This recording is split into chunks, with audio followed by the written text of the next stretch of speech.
નમસ્કાર, નિર્માણ ન્યૂઝની વિશેષ રજૂઆતમાં આપનું સ્વાગત છે. હું છું આપની સાથે શિવાની ઠાકર. દર્શક મિત્રો, નવલી નવરાત્રી ચાલી રહી છે, નવલા નોરતા ચાલી રહ્યા છે અને ધીરે ધીરે આ નોરતાની ગાડી છે તે 7મા નોરતા સુધી આવી પહોંચી છે. અને 7મા નોરતાની જ્યારે વાત કરીએ, 7મું નોરતું સમર્પિત છે માતા કાલરાત્રિને. ચોક્કસથી માતાનું સ્વરૂપ બિહામણું ચોક્કસ કહી શકાય, પરંતુ જ્યારે માતા પોતાના પુત્રોને જુએ છે, પોતાના બાળકોને જુએ છે, પોતાના ભક્તોને જુએ છે, ત્યારે મમતા, હિત અને વહાલ જ વરસાવે છે. ત્યારે માતાની કથા પણ જોડાયેલી છે. માતાની પૂજા વિધિ કેવી રીતે કરી શકાય અને ઘણી બધી બાબતો છે કે જે માતા કાલરાત્રિ સાથે જોડાયેલી છે અને તે બધી જ બાબતો આજે આપણે જાણીશું. અને આપણને આ તમામ બાબતો જણાવવા માટે આપણી સાથે જોડાયા છે દીપેન રાવલજી, જેઓ ખૂબ જ જાણીતા જ્યોતિષાચાર્ય છે. દીપેનભાઈ, સ્વાગત છે આપનું. જય શ્રી મહાકાલ. જી દીપેનભાઈ, આજે આપણે વાત કરી રહ્યા છીએ અને ધીમે ધીમે 7મા નોરતા સુધી પહોંચી ગયા છીએ. ત્યારે માતાજીના આ સ્વરૂપની કઈ કથા છે? તૃષ્ટાકરાલે વદને ક્ષીરોમાલા વિભૂષણે ચામુંડે મુદમદને નારાયણી નમોસ્તુતે. મિત્રો, મા ભગવતી આસો મહિનાની નવરાત્રિમાં 7મા નોરતાના દિવસે એમ કહેવાય છે કે મા ભગવતી મા કાલરાત્રિની પૂજાનું વિશેષ મહત્વ છે. પ્રથમમ શૈલપુત્રી ચ દ્વિતીયમ, પ્રથમમ એટલે કે પહેલા દિવસની જે માતાજી છે જે શૈલપુત્રી છે, તો એ રીતે 7મા નોરતાના દિવસે મા કાલરાત્રિની પૂજાનું વિશેષ મહત્વ છે. તો એની કથા એવી છે, શ્રીમદ દેવી ભાગવત પુરાણની અંદર વર્ણન છે કે જ્યારે પૃથ્વી ઉપર, સંસાર ઉપર અસુરોનો ત્રાસ થાય છે, દૈત્યોનો ત્રાસ હોય છે, ત્યારે તેને સંહાર કરવા માટે, તે ત્રાસને શમન કરવા માટે મા ભગવતીએ વિવિધ પ્રકારના રૂપો ધારણ કર્યા છે. ત્યારે જ મા પાર્વતીએ 7મા નોરતાના દિવસે શુંભ અને નિશુંભ જે બે નામના જે દૈત્યો હોય છે, કે જે મહિષાસુર નામના જે રાક્ષસ હોય છે તેના સેનાપતિ હોય છે અને તે સમસ્ત સંસારને ત્રાસ આપતા હોય છે. અને માટે જ મા ભગવતી પાર્વતી કાલરાત્રિનું સ્વરૂપ જે છે પ્રગટ કરે છે અને એ શુંભ અને નિશુંભ નામના દૈત્યોનો નાશ કરે છે. કારણ કે આ દૈત્યોનો નાશ કરવાથી સમસ્ત સંસારની અંદર શાંતિની પ્રાપ્તિ થાય છે. દેવી ભાગવત પુરાણની અંદર એ પણ પ્રમાણ છે કે માતાજી જ્યારે પણ કોઈ પણ કાર્ય માટે નવા અવતાર લે છે તો તેની પાછળ જગતનું કલ્યાણ રહેલું હોય છે. અને માટે જ માનું આ અવતાર, આ સ્વરૂપ એમ કહેવાય છે કે થોડું ભયાવહ પણ છે. પરંતુ માતાજી કાલરાત્રિ એ કોઈ દિવસ કોઈ પણ પોતાના ભક્ત માટે, બાળક માટે ભયાવહ હોતા નથી, પરંતુ તે શુભકારી, મંગલકારી હોય છે. જેમ બાળક રોવે છે અને એ રોતો બાળક માની પાસે જાય છે અને મા તેને શાંત કરે છે, તે જ રીતે મા પોતાના ભક્તોની તમામ સમસ્યાઓને દૂર કરવા માટે એ પોતે આવે છે અને પોતાના ભક્તોનો તમામ પ્રકારની સમસ્યાઓનું જે છે નિવારણ કરે છે અને તેને શાંતિ પ્રદાન કરે છે. માટે જ મા ભગવતી કાલરાત્રિ શુભંકરી તરીકે પણ આપણે ઓળખીએ છીએ. મા કાલરાત્રિનું આ સ્વરૂપ નવરાત્રિના 7મા નોરતાના દિવસ એમ કહેવાય છે કે 7મા ચક્રની જે ઉર્જાઓ જે છે તે તમને પણ પ્રાપ્ત થઈ શકે છે. આપણા શરીરમાં મુખ્ય 7 ચક્રો છે, મૂલાધાર ચક્રથી લઈને સહસ્ત્રદળ ચક્ર સુધી. માટે જ નવરાત્રિની પૂજાનું પણ વિશેષ મહત્વ છે. આ નવરાત્રિની પૂજાનું વિશેષ મહત્વ એનું કારણ એક પણ છે કે જેમ વર્ષની 4 રાત્રિ આવે છે, કાલરાત્રિ, મહારાત્રિ, મોહરાત્રિ, દારુણા, એટલે કે કાલરાત્રિ, તો એક કાલરાત્રિ જે કહીએ છીએ, જે આપણે શિવરાત્રિ કહીએ છીએ, મોહરાત્રિ એટલે કે જન્માષ્ટમી કહીએ છીએ, અને કાલરાત્રિ, મહારાત્રિ એટલે કે શિવરાત્રિ કહીએ છીએ, પણ કાલરાત્રિ જે કહીએ છીએ તો જે કાળી ચૌદસની રાત્રિ કહેવાય. દારૂણ રાત્રિ એટલે કે જે હોળાષ્ટક જે આપણે કહેવાય છે કે હોલિકા દહન જે કરીએ છીએ તે, તો એ દારૂણ રાત્રિ. આ 4 રાત્રિનું જેટલું મહત્વ છે તે જ રીતે નવરાત્રિનું પણ વિશેષ મહત્વ છે. મિત્રો, આસો માસની નવરાત્રિ એક નથી તો પણ વર્ષમાં 4 નવરાત્રિઓ આવે છે. મહા મહિનાની નવરાત્રિ આવે છે, ચૈત્ર મહિનાની નવરાત્રિ આવે છે કે જ્યાં મા કાલીની ઉપાસનાઓ થાય છે, તંત્ર વિદ્યા આપણે પૂજા કરી શકતા હોય છે, પોતાની ઉર્જાઓમાં વધારો કરીએ છીએ અને સાધનાઓ જે છે, સાધનાઓ દ્વારા સિદ્ધિઓ પ્રાપ્ત કરીએ છીએ. એ રીતે અષાઢ મહિનાની નવરાત્રિ આવે છે, જે ગુપ્ત નવરાત્રિ પણ કહેવાય છે. એ જ રીતે આસો મહિનાની નવરાત્રિ એટલે કે મા ભગવતી નવદુર્ગાના સ્વરૂપની પણ નવરાત્રિ કહેવાય છે. આ દિવસોમાં આ રાત્રિકાલના સમયમાં નિત્ય વ્રત, જપ, તપ અને અનુષ્ઠાન કરવું ખૂબ જરૂરી છે. અને તેમ કરવાથી 9 માતાજીની સિદ્ધિઓ તમને આ 9 દિવસ દરમિયાન તમને પ્રાપ્ત થાય છે.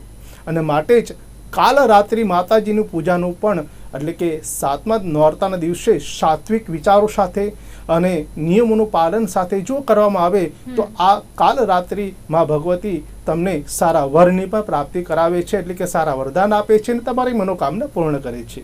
જી દીપેનભાઈ, એટલે કથા તો ખૂબ જ લોકપ્રિય છે અને માતાજીની કથા હોય ત્યારે સૌ કોઈને સાંભળવી ગમે. ત્યારે હવે માતાજીના વર્ણનની પણ વાત કરીએ. એમનું સ્વરૂપ કેવું છે? માતાજીના સ્વરૂપ વિશે જો કહીએ, આ પ્રશ્ન તો મારા મનમાં પણ છે અને દર્શકોને જણાવીશ કે કોઈ પણ ભગવતીની આપણે માતાજીની પૂજા કરતા હોઈએ છીએ તો ક્યારે પણ ડરવું ન જોઈએ. અને મા કાલ રાત્રિ સ્વરૂપનું જો તેમના સ્વરૂપનું જો વર્ણન કરવામાં આવે તો એમ કહેવાય છે કે ભયાવહ છે, ઘોર ગંગોર સ્વરૂપ છે. માતાજીના છૂટા વાળ છે અને શ્યામ વર્ણ છે. માતાજીનું સ્વરૂપ છે. ગર્ધબ ઉપર બિરાજમાન છે, એટલે કે તેમનું વાહન ગર્ધબ એટલે કે ગધેડું છે. ત્યારબાદ માતાજીના જે હસ્ત છે તો કે જમણા હાથના ઉપરના ભાગની અંદર અભય મુદ્રા આપેલી છે કે જેથી મા ભગવતી દરેકના ભયમાંથી મુક્તિ આપે છે. જમણા હાથની અંદર જે એમ કહેવાય છે કે વર મુદ્રા આપેલી છે. આ વર મુદ્રાથી મા ભગવતી ભક્તોની મનોકામના પૂર્ણ કરે છે. ડાબા હાથમાં ઉપરનો જે હાથ હોય છે કે તે હાથની અંદર કહેવાય છે કે મા ખડગ ધારણ કરે છે. પોતાના ભક્તોના દુઃખોનો, દારિદ્ર્યનો, કષ્ટનો સંહાર કરે છે.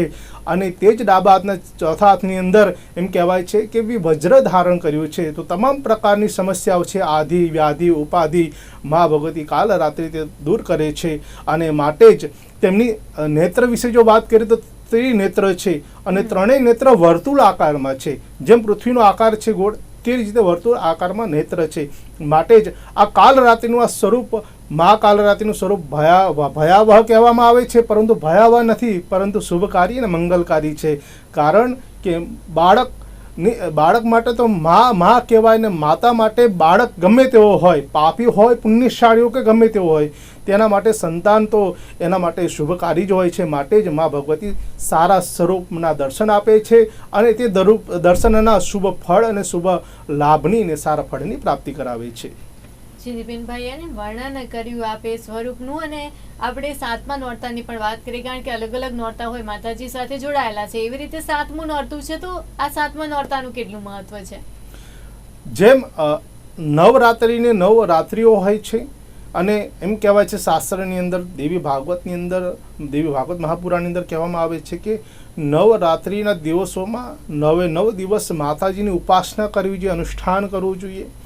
તો 7મા દિવસની અંદર જ્યારે 7મા નોરતાના દિવસે મા ભગવતી મા કાલ રાત્રિની જો તમે પૂજા કરો છો તો તેનું વિશેષ ફળ તો મળે છે, પરંતુ 7 જન્મોના રહેલા કષ્ટોથી દૂર કરે છે મા કાલરાત્રિ.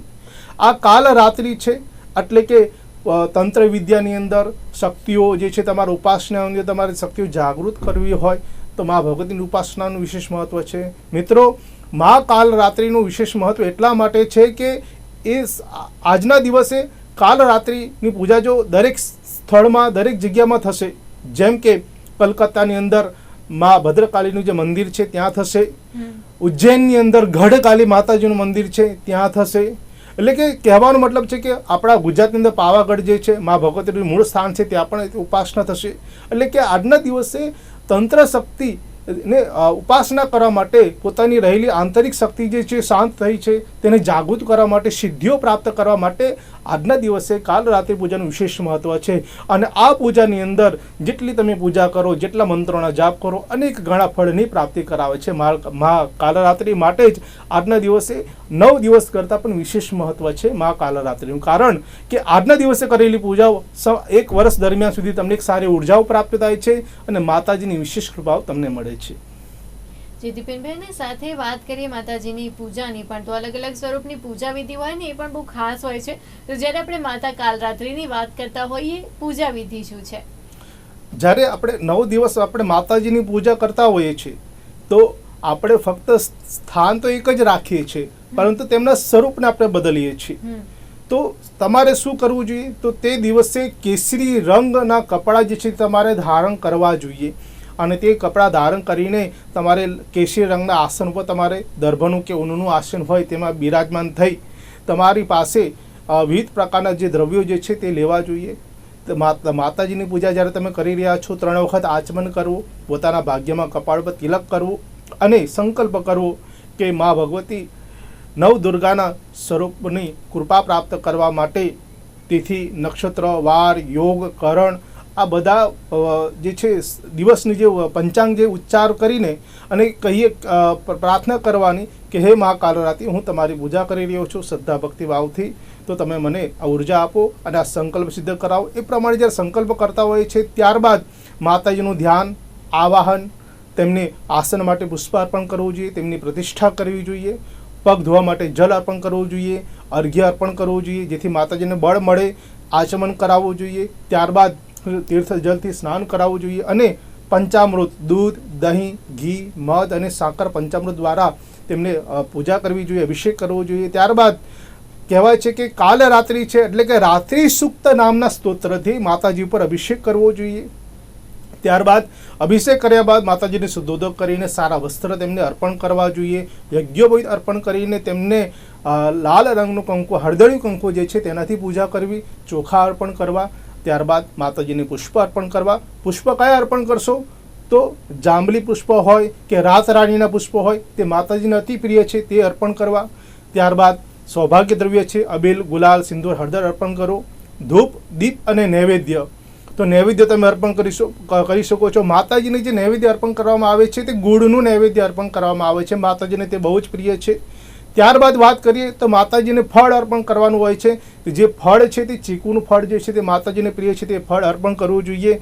અને પ્રદક્ષિણા કરવાની, માતાજીની કેટલી પ્રદક્ષિણા છે? તો એક પ્રદક્ષિણા છે, તો એક પ્રદક્ષિણા કરીને તમારે માતાજીને નમતું શ્રીફળ મૂકવું અને સંકલ્પ કરો કે શ્રદ્ધા ભક્તિ ભાવથી કરેલી પૂજા હે મા ભગવતી મને મારા પરિવારને પ્રદાન કરજો. આ રીતે પૂજા કર્યા બાદ અંતમાં તમારે મંત્રોના જાપ કરવાના, તેનું અનુષ્ઠાન કરો. જેટલા તમે વધારે જાપ કરશો તેટલા જ સારા ફળની તમને પ્રાપ્તિ થશે. અને આ રીતે વિધિ વિધાન દ્વારા જો તમે કાલ રાત્રે માતાજીની પૂજા કરશો આજના દિવસે તો માતાજીની વિશેષ કૃપાઓ તમને પ્રાપ્ત થશે.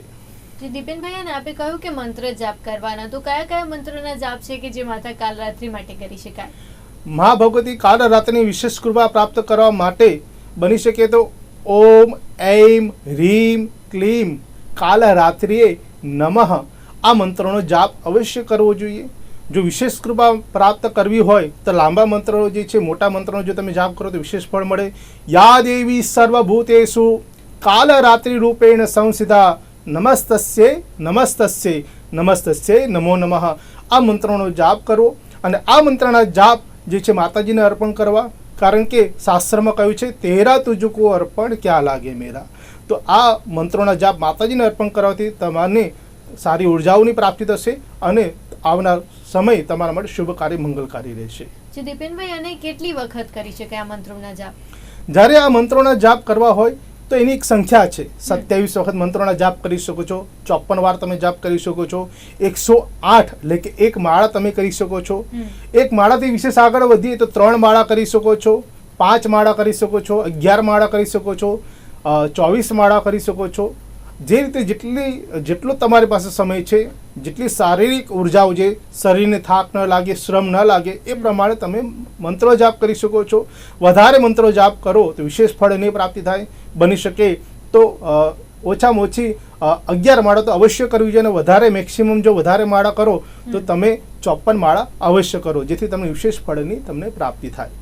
જી દીપેનભાઈ, અને માતાજીનો મંત્રોચ્ચાર તો આપણે કરી શકીએ છીએ અને માતાજીનું એકવાર નામ લઈએ તો પણ માતાજી પ્રસન્ન થઈ જાય છે. ત્યારે આપે જણાવ્યું કે માતાજીને ગોળ ખૂબ જ પ્રિય છે, તેની સાથે બીજી કઈ કઈ વસ્તુ છે કે જેનો ભોગ છે તે ચડાવી શકાય?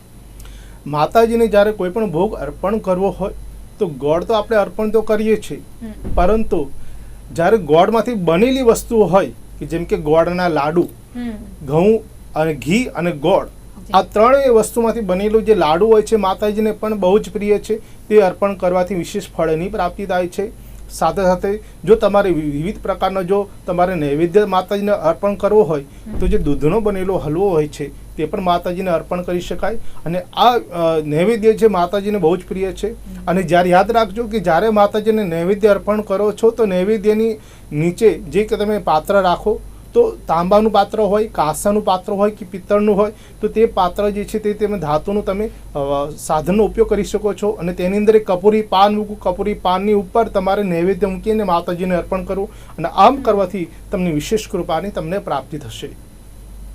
દીપેનભાઈ, ભોગની પણ વાત કરી, હવે સાથે સાથે પ્રિય રંગની પણ વાત કરી કે દરેક માતાજીનો પોતાનો પ્રિય રંગ હોય. ત્યારે માતા કાલરાત્રિની વાત કરી રહ્યા છે, તો તેમને કયો રંગ પ્રિય છે?